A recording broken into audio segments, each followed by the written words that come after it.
This is Cher, and I'm here with Jason and Rob. Guys, if you had to describe this podcast in 5 words or less, what would you say? I'm going to go with Wile E. Coyote guzzling gasoline. I'm thinking climate change, diarrhea, hurricane. Are you serious? Maybe I should do this thing on my own. Fine. It's a show about how to stay sane in a world where there's too many people consuming too much stuff and the planet can't take it anymore. You had me at diarrhea. Caution, if you're allergic to 4-letter words, you might want to try a different podcast. Hey, I got to tell you guys about this friend of mine. He managed money like for big, money management biz kind of people. Like he was managing accounts of tens of millions of dollars for big billionaires.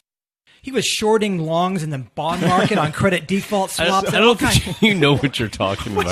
So Yeah. he's longing shorts out of the skyscrapers in New York City overlooking the Statue of Liberty kind of stuff. I can't get into this Neither right of you now. guys This know is what too you're complex talking for you about. people to understand. But I mean, he got this. You're saying that you had a friend who was working on Wall Street. Yeah, he was quantifying stuff. And one of those guys, probably making big all money. kinds of dough. Yeah. I mean, many multiples of digits in the bank account. Why are you telling us about this guy? Well, he dropped the fuck out. He left it all. I mean, he had it made. What a loser. So he's living the dream, and now he's living under the bridge downtown. Is that? I think he's like digging his potatoes and stuff, and Don't tell me he moved to like some farm. He's got horses. He's like you. He's like talking he's to totally down and out. like 19-year-old kids who don't know shit. All right, that's a little bit much, guys. Whoa!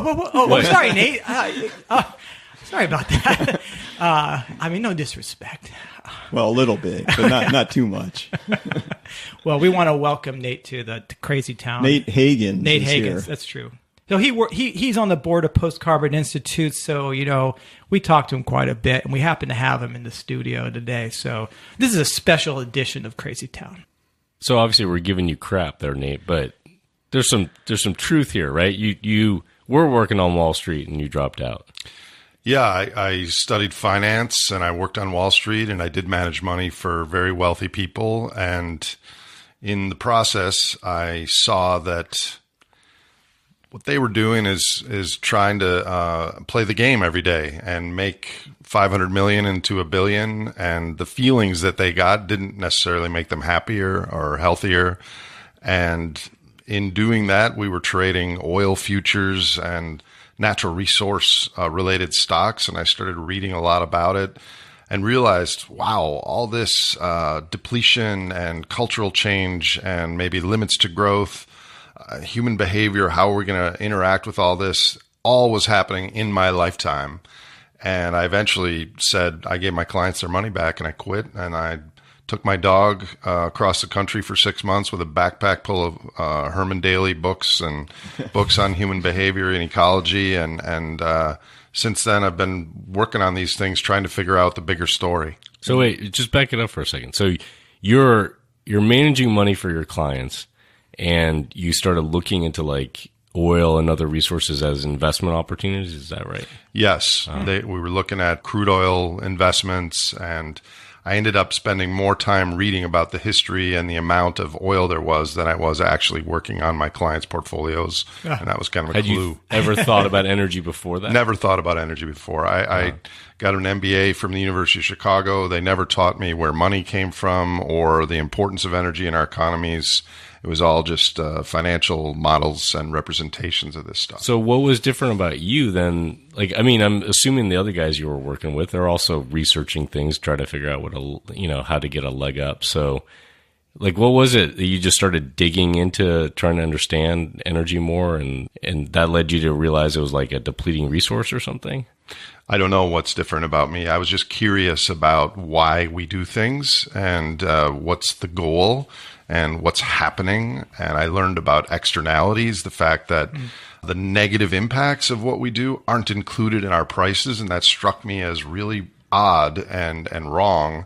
And so I just started learning more about it. I mean, I guess I've always been curious about the larger story. And I felt a little crappy where you had to sell someone something that the firm didn't really want themselves, and you got extra sales commission for selling it to some rich guy and putting it in his portfolio. And then people give high fives to each other because they made $20,000 commission. And I felt kind of like a used car salesman with a few extra digits, and it just felt slimy to me. So those two things combined to just say no mas. Yeah. And I was in New York for a very short time. Well, that will send you on a path to a backpack full of Herman Daly books, and then that turns you into something entirely different, doesn't it? I mean, just opens things up. Yeah, and I think, one of the reasons that I really wanted to have you here today was that we've done a lot of work on energy literacy on this show, but we haven't really connected it much to the kind of monetary system. And that's something I know that you do a lot of talking about. So yeah, I mean, I've always done nonprofit work, so I've earned like 3 cents or something like that. It's a moot point to me to think about investments and how to make money in the financial system and stuff. Well, right? you're getting a huge commission on this show. Oh yeah, totally. Well, thanks to our advertisers. yeah, our sponsors are really incredible generous. sponsors. Yeah. The fake ones? David, don't tell people that. God, I'm going to cut this out, Rob. Yeah, that we'll edit that one out in the post production there. Yeah, fake sponsors, fake money. Sounds like the global economy That's right a there. shares bank account. Exactly. Well, why don't you get into this? What is the relationship between money and energy, and how's it been historically, and what is it like today? Well, our culture currently is energy blind. We look at the things we have and our institutions and our expectations via the lenses of technology and money. And we don't think about energy and natural resources much. Back in the day, before fossil carbon, people knew what money represented. They knew where their productivity and wealth came from. It was the sun and the rain and the soil, and their animal work would produce surplus in the form of crops and other things. And then they had monetary representations of that, whether it was gold or before that beads or some other representation. Right. They would actually maybe represent a bushel of grain or something like that, or cords of wood, or you could tie it to these things in some cases. Yeah, so 1971 was the end of the gold standard. And since then, there's been no currency in the world that's had a physical tether underlying their currencies. There's nothing physical other than the productivity of our country's gross domestic product, which is completely reliant on energy and low entropy resources. Why was money important in the first place, though? You're talking about like it used to be tied to gold, or gold was the currency, or silver, or whatever it was. But why do people even need money? Because money is a form of technology. It accelerates the ability for people to access experiences and things. Because if we had to trade a pig for a bushel of corn, everything would go so slowly. But as long as people had productive opportunities to have some monetary representation that people trusted in, accelerates commerce and trade and growth and everything. So money is the most important form of technology. And it was also a way, if somebody had money, they could advance somebody else money. They could loan them that money so that they could do things in the real world, right, that they couldn't have otherwise done. Obviously, they have to pay it back, and there's interest involved in all that, right? But you couldn't do that with a natural resource necessarily, right? Right. And the new thing about our monetary system that's never been tried before is it's digital. Back in the day, whatever money it was physical. Right now, a very small portion of our money is physical. There's only about $1.2 trillion worth of dollar bills of hundreds and 20s and 50s, which is around $3,100 per American. The rest is digits in banks. So you said something earlier, Nate, that I want to emphasize, because this kind of blew me away, and I learned it from reading Herman Daly, and that's that money is the claim on wealth, not the actual wealth itself. And we tend to, you think about, I'm wealthy. That means I have lots of dollars in my hand or in the bank. But that's not the case. I have lots of claims on real wealth. And maybe you can talk about that distinction a little bit more. Right. So energy underpins our world. We can talk about this later, but 99% of the physical work done on our planet is done by oil, coal, natural gas, other energy forms. And every time you have a dollar bill or a 20 or a 50 in your wallet or in your bank account, what you spend it on is directly will burn some energy. So money really is a claim on energy, and debt is a claim on future energy. So we don't think of it that way, but every single thing that contributes to GDP in the world, any good and service requires energy. So everything you do that contributes to the size of our economy, there's a little fire happen somewhere on the planet. And so let's get down to the relationship between the physical world and what's possible there, and then how easy it is now to create money, and the difference between the two, and what kind of problems that can lead to. Right. So most people think that money comes from a bank based on someone else's existing money. But the reality is that 95% of the money in the modern world comes into existence when a loan is created at a commercial bank. And for example, if you want to go and start a business and you get $1 million in Corvallis, some bank gives it to you, and your credit rating is good, all of a sudden there's $1 million in your account that you could spend on anything in the world. And simultaneously, there's $1 million asset on the bank's account that you owe them $1 million. Mm-hmm. So from the financial system perspective, using a financial lens, the world is the same. What did the bank do to have that money? They had a federal charter, and they were in good standing, and they had adequate capital reserves, and that's it. They didn't have to do anything. So just nothing. They just said, "Okay, here's $1 million that we money made comes out of into nothing." existence out of thin air. Nothing. And it's keystrokes. And you just said 95% of the money that we have, right, is not actually currency of any kind. So it's just ones and zeros, basically, right? Correct. And what happens from a financial standpoint is everything's in balance, so all the banks and the financial regulators are happy. Because they're energy blind, they don't see the longer-term link to energy. From a biophysical perspective, nowhere in the world did $1 million of purchasing power leave when that happened. So there's more money in existence, same amount of energy and resources. I had this amazing experience when I was living in Willits, California, in Mendocino County. That's where we were doing the radio show, the Reality Report. All right, I remember. So there was this kind of eccentric, I don't know if he was a billionaire, he might have just had tens of millions, but he wanted to do this social experiment where he picked a place in a small town to drop out of a helicopter, satchels of bills over the town. Come on. And so he picked Willits? He picked Willits, right?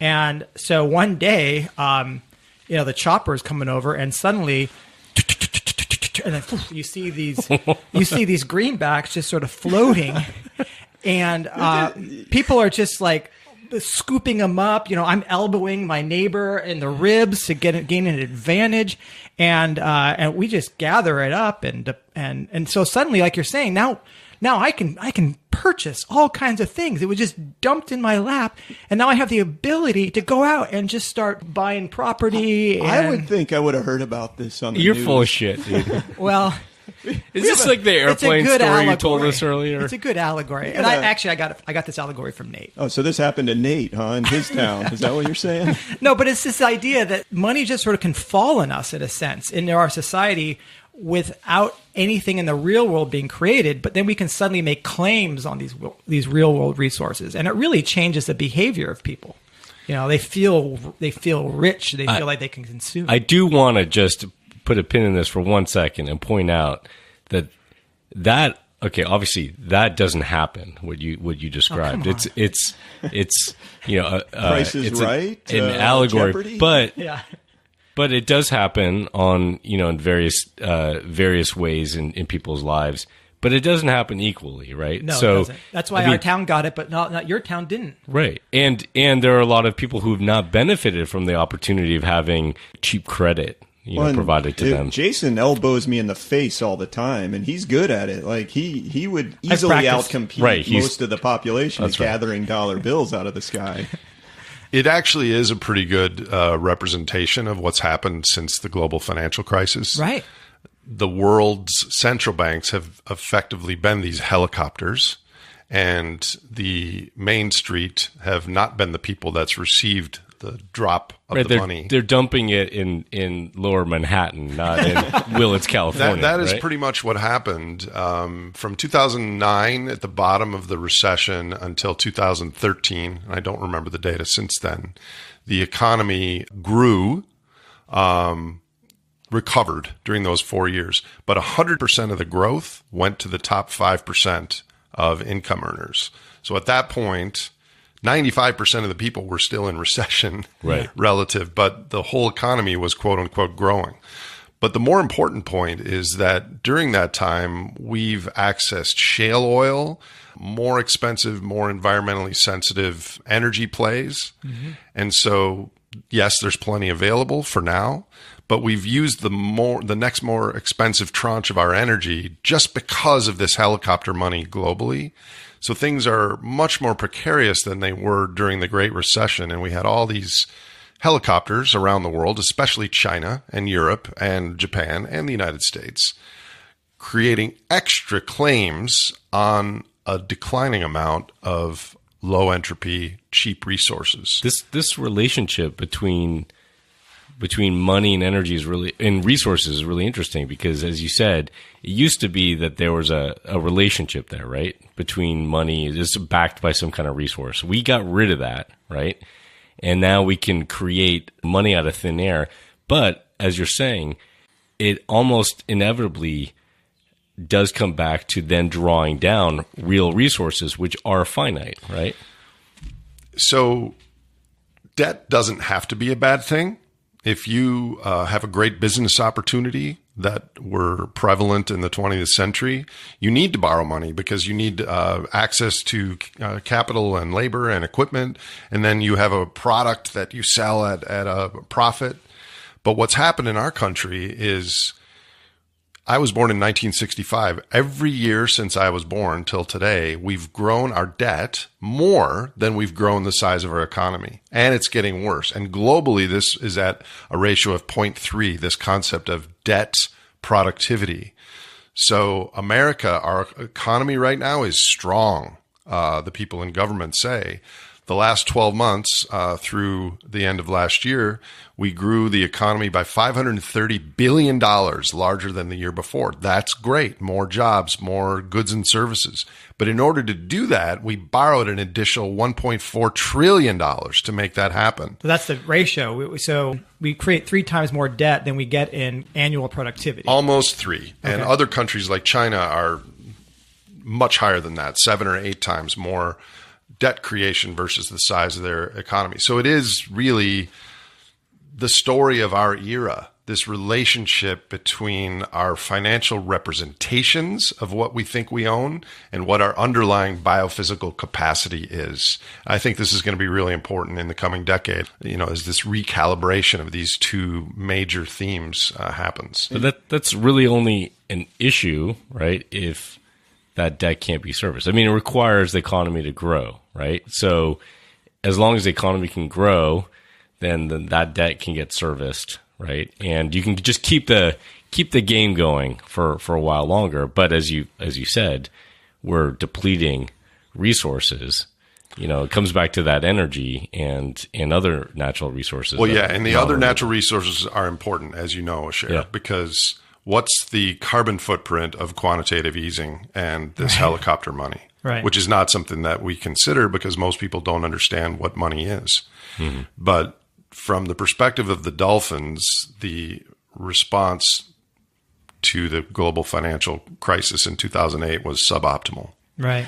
Yeah, I kind of think of it like a giant game of musical chairs, but instead of this like little thing where you're just walking around, it's like a Grateful Dead concert. Oh, really? Yeah. So you've got your reserve seat. So everyone's got a burrito and and you're so distracted, and the band is playing, and it's a long concert. I mean, the Grateful Dead are going on and on and on, but what's happening is to keep the concert going, they're removing chairs and they're burning them, and they're making instruments and handing to the band as they're wearing out the ones they're playing on, and eventually, the band members just start dying. How many are still alive? There can't be many left. It was just the piano players that died. Oh, okay. This interview is not what I expected. But anyway, when the band stops playing, the problem is people are going to look and say, "Oh, I don't have places to sit anymore." In other words, we're keeping the music going. But we're burning the furniture. Great metaphor. The only issue with your metaphor is Grateful Dead had a song called "The Music Never Stopped." Okay, I mean that's why they're the best band, because you can keep this game going for as long as possible. They sound like neoclassical economists, like infinite growth. They on a totally finite were, planet. man. Yeah, they totally were. In the economist's defense, for the longest time, our money and our energy were both tracking upward. So they missed this, not because they were evil or stupid, but because for most of the last century, we were following the same track. And now what's happening is resources are getting much more expensive. Yes, we have a lot of oil in this country, but the cost to extract it is over 3 times what it was 15 years ago.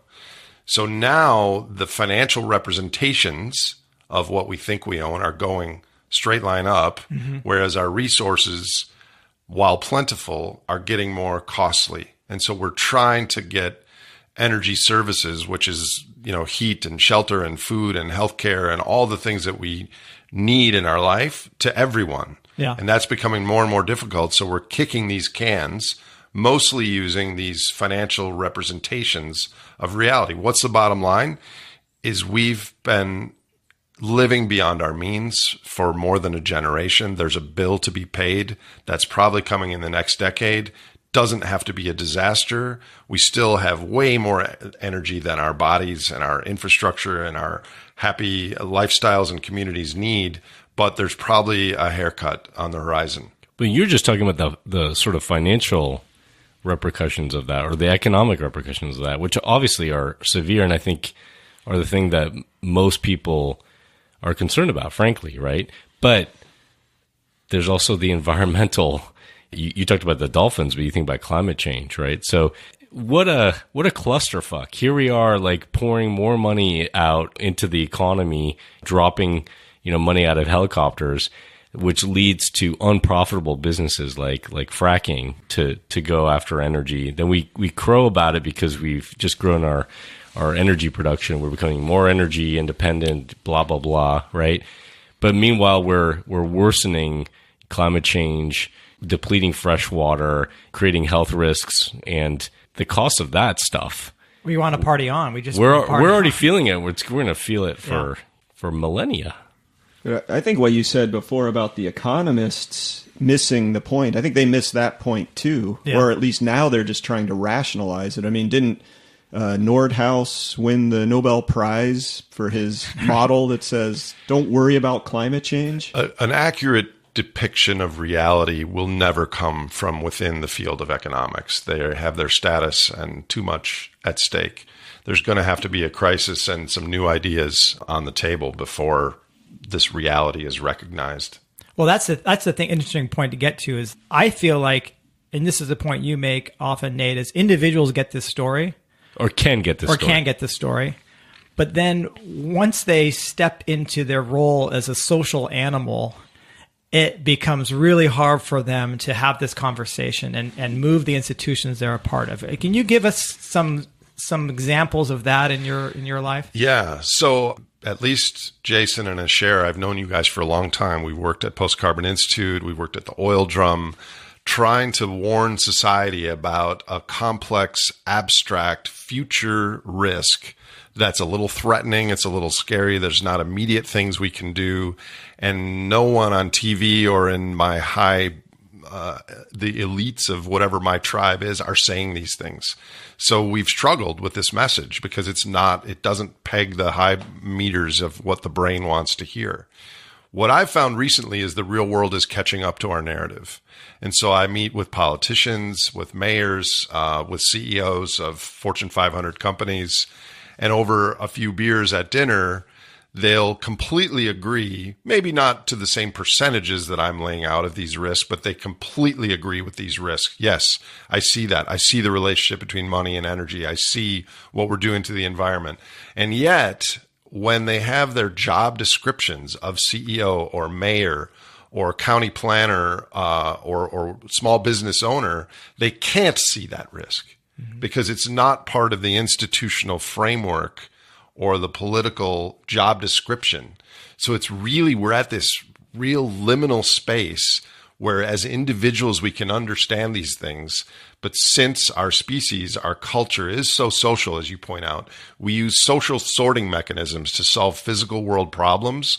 Our institutional structure is blind to these until it's going to happen. And so I think the more people that kind of can squint and see the larger picture of what's happening, and we start these nodes of communication, hey, we're probably going to have to deal with less. How is that going to impact our community? Maybe we should start talking about it ahead of time. That's one of the best things we can do, because as a nation, as a culture, as a global economic society, we are not going to do things in advance of a crisis. It's just, we're wired against it. I want to step back for just 1 minute here, though, and think about this. Like, I know plenty of people who seem to get the crisis of civilization, the extinction crisis, the climate crisis, and you hear about the Green New Deal, and those on the kind of progressive left who really do seem to have kind of a broader view beyond just humanity and are thinking long term and are thinking about the children.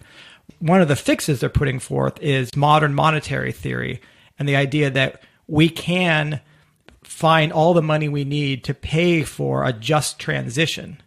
Can you just comment a little bit on that and maybe what some of the good ideas that are in that and where it might fall short of expectations?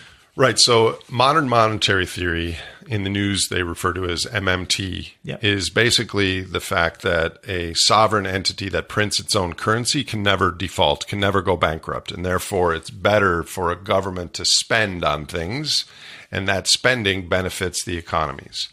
That's all well and good, except it has three major shortcomings. The first one, which it shares with regular economic theory, is that it's energy blind. It doesn't realize that we're at the source rock with shale oil and that there's nothing left after shale oil. Yeah. And we're cheering that we're draining America first, making all these records, right. But it's going to be declining, at an accelerating rate.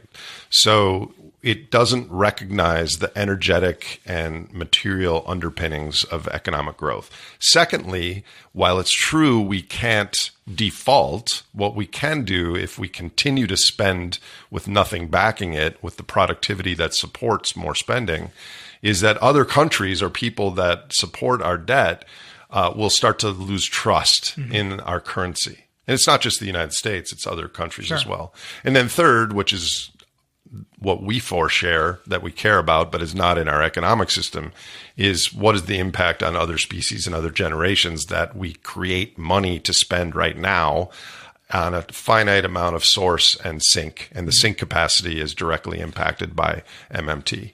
But the main thing is that it's energy blind. Yeah.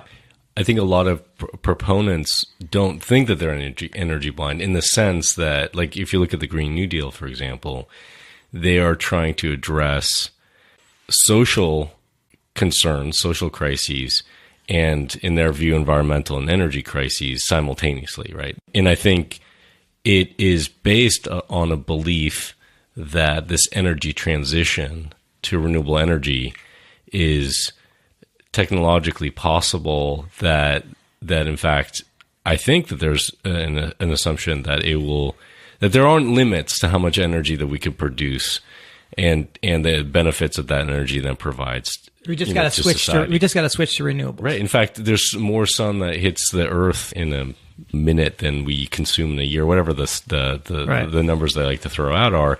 And so the energy, it's a different kind of energy illiteracy, in the sense that they are thinking about energy. They're just not necessarily recognizing the unique properties of fossil fuels and the difference there. Yeah, there's a lot we could talk about there. And I know PCI has the great book, Our Renewable Future, that outlines some of the challenges there. Really, I think there's a lot of energy aware people that still view the world as money in, energy out. But the real story is energy in, energy out. And so even solar and wind today are part of this global industrial factory system that's heavily reliant on high heat coal and natural gas processes and such. So I'm in favor of renewables. I think we could have an amazing civilization built largely on renewable technologies, but it's not going to look like this. We're going to have to use a lot less. We're going to have to restructure things. And renewables are misnamed, more appropriately be named rebuildables.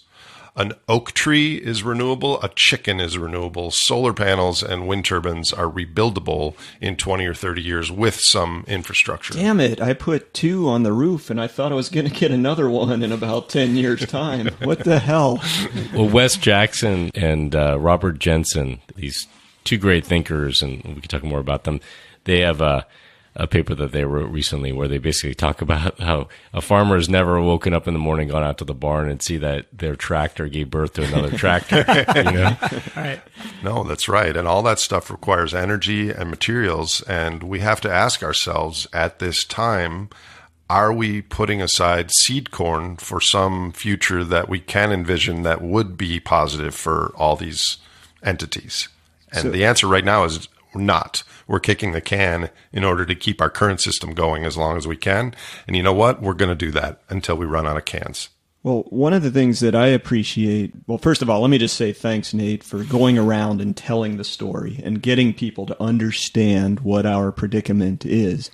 It's made me millions and lots of friends. Yeah. Well, yeah, I know it's great to go out and depress the room, isn't it? But I am thankful that there are folks like you, and you're one of the ones who's done the best job of this, who are synthesizing the actual things that are happening and letting people in on the reality. But one of the things that I appreciate, I saw you give a talk the other night, and you came to this point where you said there's what we should do and there's what we're likely to do. And I think it's a really important distinction. Yeah. And could you talk about that and what made you come to that conclusion, to making that difference? There's a lot of well-intended pro-social people in our circles, and they all care about something about the future, whether it's climate change or toxins or soil erosion or ocean issues or poverty or social justice. And what I think is going to happen, though, is instead of us fighting for one of those things, we're part of this global energy-hungry superorganism that the political and social structure is such, we're going to kick every possible can forward to keep growth going as long as we can. And that includes rule changes, and that especially includes money creation, modern monetary theory in China and other places. And the way that's going to unfold is eventually we'll run out of cans to kick, and we're going to have some sort of great simplification event where there's a recalibration of what we think we own and what we actually own.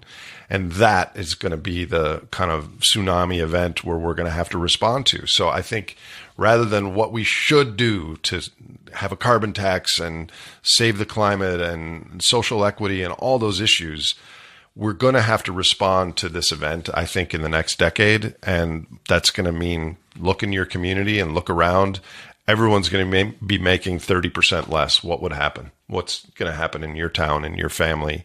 You know, no one knows exactly how that's going to look, but I would think that a 30% drop in the size of our GDP would bring us back to 1994 GDP per capita. That's about the same amount that happened in the Great Depression in the 1930s. And on climate change, I'm very worried about climate and oceans, but I do think that most of the Armageddon scenarios put forth in the environmental news are using the RCP 8.5 or the RCP 6 scenarios, which have way, way, way more fossil carbon than we actually can afford to extract. You probably need to explain what that means, RCP, the various scenarios for the size of the economy and how carbon intensive it is, right? And which one? How many are there about, and what's this mean? There's 4 different scenarios. RCP stands for Representative Concentration Pathways. And I know this because I talked to some of the people on the IPCC committee. They said, okay, let's see what amount of forcing we could get if we burned a lot of carbon, let's say 8.5 watts per square meter of additional warming on the planet due to human emissions. And then they handed that scenario off, the physicists and the climate people, to some economists and said, design an economic scenario that would arrive at 8.5 watts of forcing. And so the economists did that. And what it looks like is in the year 2100, we're using 800% of the coal we're using today, although coal has already peaked in 2014. Right. So these scenarios are biophysically naive. Yeah. That doesn't mean we're not at huge risks, right. Because I think IPCC probably underestimates positive feedbacks as well. Right. But I just think this is something that a lot of people in our tribes are overly focused on, and they're blind to this great simplification risk, which is probably going to come sooner, and we're all going to have to deal with. Yeah. Yeah. I never really seen a climate change model that says, okay, we're following like a limits to growth path, that says, okay, we're depleting resources, the economy's starting to shrink, population's going down, and now how do renewable sources sort of fill in and get us through the 21st century? What climate scenario follows that? Well, imagine being on one of these international politburos, the OECD or the IPCC. I mean, these people can't sit around a table and say, you know what, we're going to have zero or negative growth. Right. Because then that changes the whole conversation. So there are no institutions or governments that are specifically planning for flat growth, let alone negative growth in the world. Right. And yet, if you have private conversations with these people, not that I've talked to all of them, but I've talked to quite a few high-profile people, they all acknowledge this story that we've been talking about. But this gets back to what you were saying before, which is our institutions, our kind of social structures, make it very difficult for people to do that. I mean, in part, it's that we have such a complex society now with a lot of surplus that allows people to specialize, right? So we have these people that are incredibly educated and knowledgeable in these specialized fields like climate science, right, which is very complex. Mm-hmm. And then you got people in the economics field, and they have to rely on each other in a sense, right, because they don't have that general knowledge. And then you get in a situation where, as an outlier, you're sticking your neck out. There are a few climate scientists, Kevin Anderson, for example, from the Tyndall Center, has been very outspoken about how us needing to basically reduce energy demand by 10% a year. I mean, he was saying that a few years ago. So the longer we wait and the more the economy and energy consumption grows, the steeper that decline has to be. But it's very rare for people to stick their neck out because of their social status, right? So we've got these limitations just in the way we've kind of structured society.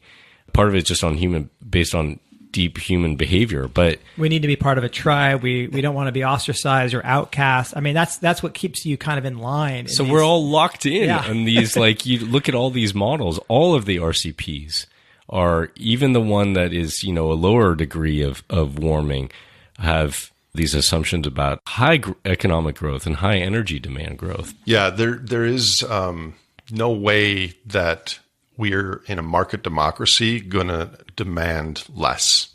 And that's one of the problems with renewables is, as much as we're scaling them now, they're just making fossil fuels more efficient because we're using less coal and natural gas in plants that are already built. There is no mechanism to subtract, only add. And that's part of the problem. Okay, so we hit some resource financial nexus limit, and we have a big haircut in terms of our ability to consume. And we're not planning for this. This is sort of the aha here. We're not going to plan to do this, but it's going to happen. So what do people do now? What should we start working on now to get ready for this, if you're aware? Yeah, like if you're in the tribe that you've been talking about, what do we do? Yeah. Well, there's what should society do? But society is made up of individuals. So the first thing you do is you psychologically process this. What would it mean if I had 30% less and the people in my town had 30% less? Well, the Mr. Moneybags 30% less is not going to be a big deal. The people who are already employed to have unemployed, 30% less is going to be a big deal. So the first thing is to maybe start viewing the world from an energy lens instead of a money lens, and change some of your behaviors and pastimes. and have a conversation with yourself about, boy, there's a lot of stuff going on in the world. Maybe I should think about my value system and my routines and my friends and just have kind of a check-in at what it means to be alive during this time. I think culturally, we're going to need a response to this. And I think the more people that are at least can squint and see what this future might be, we're not going to do massive changes. But if you're inoculated against these ideas, I think when we have crises, there's lots of pro-social response of people working together in creative, emergent, positive ways. I think the other issue is what happens institutionally after we kind of bootstrap our way and respond to this like we have in the past. What are the new laws and rules and regulations? Can we be live up closer to our namesake of wise man and use some more wisdom instead of cleverness on the next go-round? Well, you talked about, in the talk that you gave recently, you talked about not dropping out. And it's interesting. I think there's this interesting tension between the individual and society at large. And we've talked about that a little bit. Like, we have to process these things as individuals, and we have more freedom in a sense to grapple with these things as individuals. But the tendency could be to drop out as an individual in response to this, especially if you recognize, like you said, you talk about us as a superorganism, an amoeba that basically is sort of unthinking as a collective, right? And so if we're honest about that the tendency is going to be to keep going as much as we can, no matter what we as individuals understand. So, like, what does it mean to not drop out? Because I can understand the instinct for someone to be like, fuck, nobody else is going to get this. Nobody's going to do anything about this, proactively. And when I try to talk about it, I get ostracized. Exactly. I go crazy. And Nate, just for your benefit, this is kind of the crux of Crazy Town. Yeah. It's like people who know about this feel like everybody's behaving insanely out there. And if we talk, they will all think that we're crazy. Yeah. Well, what you're hitting at is the fact that our culture has rewarded expertise by reductionist experts. And we're now culturally at a place where we need generalists. I know Rob gives a lot of movie references in this show. What was that movie where the guy, it was Dustin Hoffman, and someone gave him one word, plastics? Yeah, that's The Graduate. The Graduate. That's a really old movie for Rob. It's not an 80s movie, so congratulations, Rob. Yeah, But I've now, expanded my horizon. Now we're graduating, and the answer is the impact from plastics. Yeah. So in order to understand this big picture, like you three do, you have to be a generalist. Our society has not rewarded generalist thinking. It's actually a disadvantage to an individual to think about all this stuff because it impinges on their enjoyment of life or their success at their job. But if everyone ignores this, we're all going to be worse off. Yeah. So I think what you're getting at is we have to stay in mainstream society, understand these things, go to your job, do your work, think about this, and be really aware that at some point in the next 10 years or so, there's going to be some changes, and think about what role you want to play. But that is far more productive than just saying, oh my God, all this is going to happen. I got to leave my job and go plant vegetables today. I mean, it's going to happen in slow motion. But so I think the biggest thing is to psychologically stay who you are and make some small changes and start to get involved, talk, learn, speak the truth. But stay within mainstream society. Right. Don't become one of the subjects of that ridiculous show, Doomsday Preppers. That is not what we're advocating here. Yeah, and maybe take risk, but the risk might be a social risk in the sense of you're talking to people. You're not disengaging, but you're actually sticking your neck out a little bit to try to educate other people. Yeah. I mean, most of us are asleep with what we do. We could do so much more than we're doing. And I don't have a television, so I don't know that show, Doomsday Preppers. But prepping is probably a rational response to some level. But if we all buy guns and golds and beans, we're trading one sort of dysfunctional society for another. We need people focusing on community and skills and social capital and learning and knowledge and the things that are really important to an energy constrained, more local future. And that needs models. It needs pilots, even a neighborhood or a town. And maybe your town could be one of those pilots because there's no blueprint for this. We're at a no analog point in our history. That's great. Don't drop out. Set an example. Be pro-social. That's a great summary. All right. Thanks a lot for Thanks, being Nate. here, Nate. Yeah. No for problem. I'm happy to come back. That's our show. Thanks for listening. If you enjoyed it, please subscribe to the podcast, and while you're at it, rate or review it at iTunes. That really helps get it in front of more people. To learn more, visit postcarbon.org/crazytown. And if you want to actually learn something instead of listening to us bozos, you should check out Post Carbon Institute's Think Resilience course. It's 4 hours, $20, and will seriously change the way you see the world. Catch you next time on the mean streets of Crazytown. Hey, Asher, Jason, we finally got a legitimate sponsor, the Las Vegas Tourism Bureau. Oh, thank God. Oh, what a place. The original Crazy Town. Yeah. You know, Las Vegas was started in 1931, and since then, the Las Vegas Tourism Bureau has been inviting people to their beautiful town. How much longer do you think Las Vegas is going to be there? That's a good question. I mean, there is an expiration date on the city. I don't know what the year is. It's exactly. 2032. That's the over-under. If you go to Vegas, you can place a bet. You know, it's over by 2032 or not. I definitely took the under. How much time do they have left for like water? I mean, the dams, the water in the dam. None. They have zero time. The in front of the Bellagio. Have you seen that fountain? Yeah. That's where all of the Lake It's not Mead water has anymore. gone. It's not water anymore. They're using piss. Okay, great. I'm kind of worried about the road surface. You know, this is made out of asphalt, which is kind of like at a certain temperature, it just becomes kind of gooey tar. Like how much? They've got those special shoes that they have when volcanologists go, close to Yeah, don't worry. active Those gondoliers inside, the guys who paddle the boats inside the Venetian, they can just pedal the gooey asphalt. When they'll that just happens. paddle down the road to get you there. Yeah. I'm afraid of being trapped. Like, when like the kerosene runs out and the airplanes can't take off anymore. Like, what do you do? Trapped there in Vegas? Yeah, trapped there. What happens? The good news is, they have those all-you-can-eat buffets, right? Right. When all those people that are going to those all-you-can-eat buffets, you can eat those people.